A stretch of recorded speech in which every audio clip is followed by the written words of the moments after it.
In this recording I'm going to show you how to upgrade to PHP 8 on the Mac using Homebrew, and I'm going to be using a tap which allows you to switch between different installations should you choose.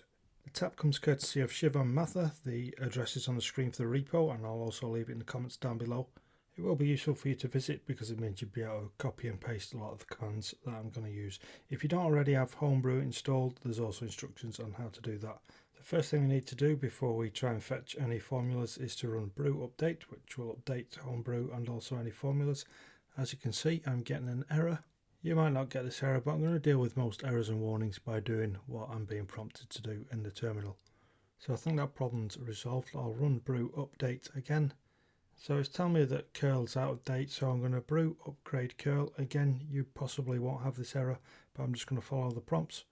So this might take a while. I'll zoom through it a bit. I'm getting a Python error, but I'll ignore that for now because we're installing PHP. Here's our next command: brew tap Shivam Mathur /PHP. That will fetch the formula, but we're not finished there. After that, we need to install the version of PHP that we want. And so we do that with brew install Shivam Mathur /PHP /PHP at 8.0. If I missed off the at version and just left it as PHP, it would install the latest version. It's showing an error saying 7.4 is already installed, and it's telling me how to upgrade. So I'm going to run this. Again, there's reference to this in the documentation. Just follow the link below. That's how you install an individual version, like version 8, and then to switch between them, you just run this command here, and obviously change the at 8 to at whatever. And then with that done, I can check the PHP version with php-v.